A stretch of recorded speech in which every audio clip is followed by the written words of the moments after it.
What's up, everybody? It's your boy Uncle B, and we're back with a special edition of the Coach Jenkins Show. And today we have somebody that's really close and special to Coach Jenkins, her big brother, Brian Bunche. Brian, how you doing today?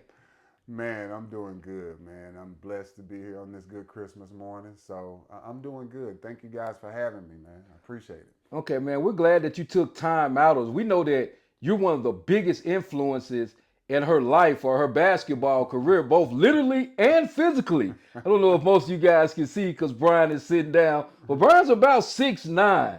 And Brian, we know that basketball runs in the blood. And first, we know the show is about Coach Jenkins, but let's talk about you for a little while. Okay. Tell us a little bit about your career and what it was about basketball that you fell in love with. Ah, man. Ooh, where do I start? I actually started, man.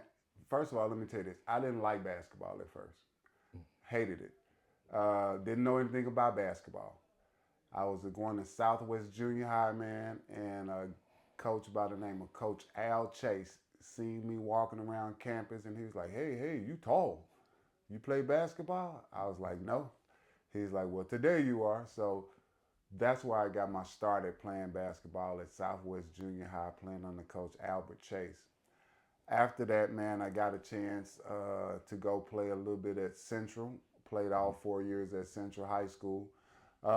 Unfortunately, we didn't get a chance to, win a championship, but we did get a chance to make it to the tournament. And we had a pretty good year my senior year. After that, I got a chance to go on and play a little professional college. Play a little college ball. I started out at a JUCO, Southwest Missouri State at West Plains, which we did pretty well. We got the Region 16 championship twice.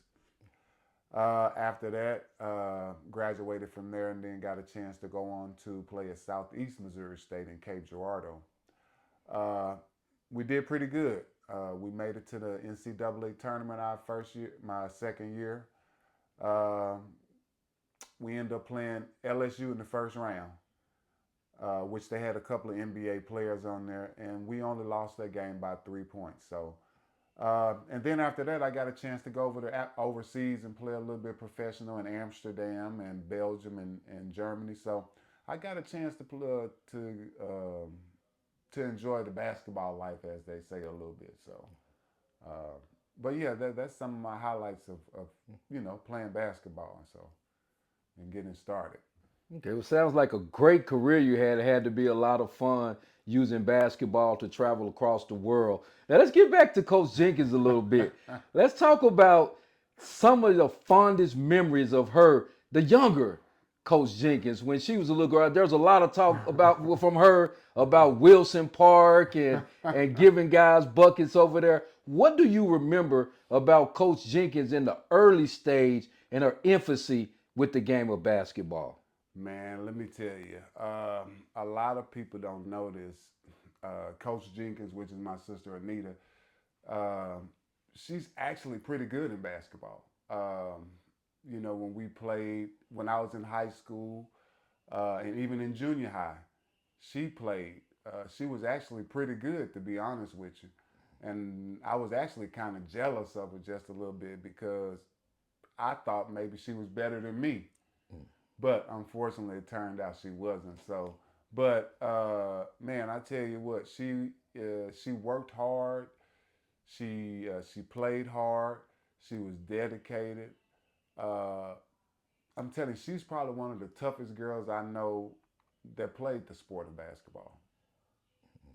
Yeah, we know one of the things that's close to her heart. It has to be close to your heart too. Being a Central grad myself, I know what Little Rock Central means to people who cross that stage and get that Central diploma. And you and your sister both had an opportunity, a unique opportunity to play basketball for Central at the same time. And we know typically the girls' game is a little bit before the boys. The boys' game is a little bit before the girls' game. Right. So we don't know. Did you ever get a chance to watch her play since you guys were playing at the same time? And what was that feeling watching your sister wear that black and gold before you went out there to represent the Tigers of Central High? Man, I tell you, actually, we did get a chance to maybe the first, second quarter. We got a chance to maybe watch about 2 quarters before we went into the locker room and started getting dressed.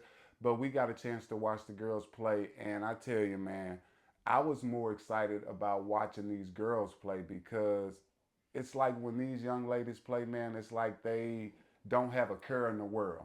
Mm-hmm. You know, it's like that they playing just freely. It's like they're playing for the love of the game, and being able to watch my little sister out there play, man. And like I said before, I was kind of jealous of her because I'm like, is she really that good? Is she really that good? But it felt good inside, man, to see that we're both here playing for Central High, Central High Tigers, and being on the same team, her with the girls and me with the guys, and given a chance to watch her develop and grow. It gives you a sense of pride, you know, because I'm telling you, man, she's one of a million. You know, she's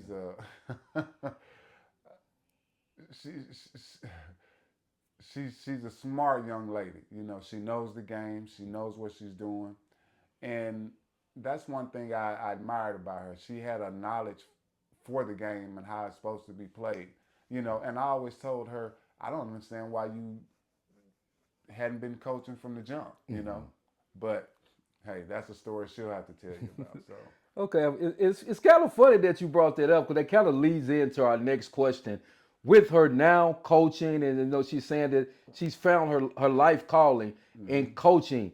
Was that something that you saw early in her? And we know you spoke about her IQ and knowledge of the Mm-hmm. game. But if someone asked you 20 years ago or 30 years ago, would your sister be a coach? What would your response have been? Honestly, I probably would have told them no, but now thinking back on it, yes, she would have been a great coach. And I actually told her that, once she graduated high school, I think you should coach.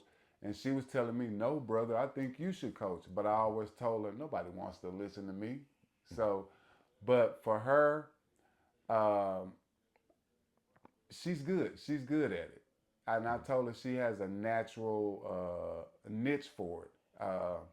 But I mean, hey, everybody, has a different path they want to go down or that they do go down. So, but I think eventually it came back around to where she really thought about it and she prayed about it. And so, I think maybe it was just her time now. So, Okay. So we know that both of you guys are in the field of working with young people, that you right. work with young people as well. Tell us, like, with some of your experiences of working with young people, we know there's a lot of similarities between coaching and teaching. And Mm-hmm. if there's something that you learned in your years of teaching that you would pass on to your sister that could help her in coaching, what advice would that be? One bit of advice I would give her would be to learn your players. Learn your players, get you a philosophy, and put God first. Because without Him, we can't do anything. But one thing I would tell her is that get to know your players. Get to know your players because if you don't know your players, you don't know your team. Okay, that's good. That's good brotherly Yeah. advice. Now we know that recruiting is the bloodline to any college program. So if there are any recruits watching this video, what would be your spiel to get them to come play for your sister, or why should a recruit play for your sister? If I was a recruit and I was out recruiting, I would tell these young people that if you want to learn a life lesson, you want to work hard, you want to be dedicated, come join her squad. Come give her a chance. Come play for her. And I promise you, you will leave out totally different than what you came in. And it's more than just about basketball. It's about a life lesson, life experiences. and it's something that you can carry over that will be with you for the rest of your lifetime. Okay. All right. One last question before we go. And this isn't a trick question at all. And we know it's Christmas, as you stated earlier. So both of you guys are probably full of turkey and dressing at this point. But if we got a basketball and went outside and there's a game of from 1 to 5, or even a game of pony, who wins? You or Coach Jenkins? And you know, I'm not gonna lie to you. We've done that before. Shooting wise, hands down, she wins. I mean, she has a nice, soft, natural touch. Me, I'm a little bit rough around the edges, but if we had to do shooting wise, I'd give it to her. But as far as getting in there banging and getting physical, hands down, I'm the guy.